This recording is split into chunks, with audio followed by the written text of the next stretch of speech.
Hey, what's up, Evan? This is going to be a quick demo video for you for your custom oval hilt from Sabers.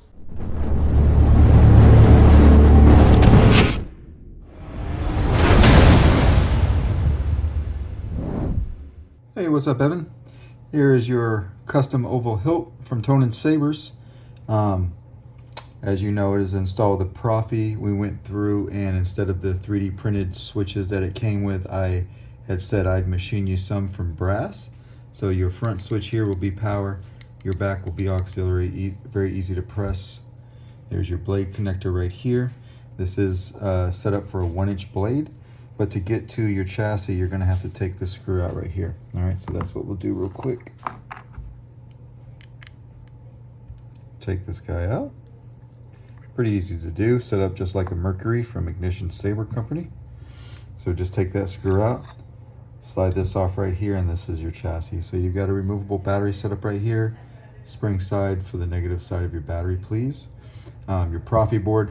I do have a little bit of an unorthodox Proffie board mounting right here. This is typically you'd see the SD card on the underside. I did that for fitment purposes so that I could still have this board up high enough I'll be able to slide this over. All right, if I had had it SD or micro USB up, it would have just interfered with the handle right there. But because your board is at on one side or the other of the Saber, and this is kind of like considered the top, no matter. Okay, so we've got that. There's your kill switch right there. We've got a 28mm Smuggler's Outpost speaker, and this is at an angle. The reason we put it at an angle is because your sound venting is right here.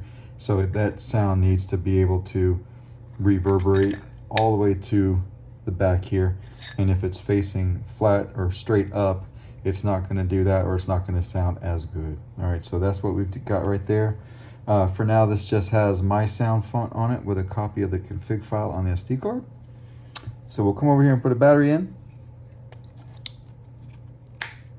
Snap that battery in like that. Come over here and flip the kill switch.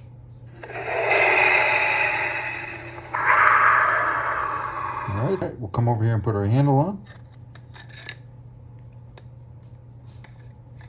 Slide it all the way down. We'll come put our screw back into the handle and hit power.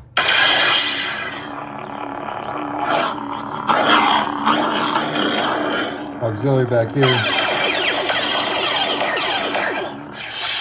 and you've got twist off. Now this does have a blade retention screw right here, but this is a pretty tight blade socket, so I'm just going to put a 1-inch blade in here. This is my TriStar test blade that I do a lot of sabers with. It's been sanded down a little bit and it's still pretty snug, so you might have to do some sanding, but it lights up a blade very well. Blaster bolts is tapping. Blade lockup is holding the auxiliary button down and hitting the saber.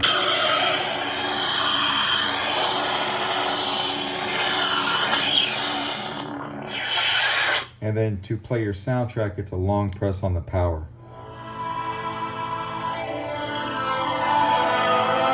All right, another long press to turn it off, and we're good to go. So we'll take the blade back out of it. Come over here and take this screw back off, which is something you'll need to do every time. Now, you had mentioned wrapping this. Something that you could do, instead of having this screw and have to have a tool every time to take it out, you could get a knurled thumb screw and try to put it in there, and maybe that would be a little bit easier to take it on and off every time. All right, but when we're done, turn on and flip it off with the kill switch. I did go through and drill and tap an 832 grub screw here for a chassis retention because there wasn't one on the Saber. Okay, so come over here and pop our battery out just like that, and we'll put the handle on. But that is basically your custom oval hilt. Let me know if you have any questions, and I will get this out in the mail to you tomorrow. Thanks, man.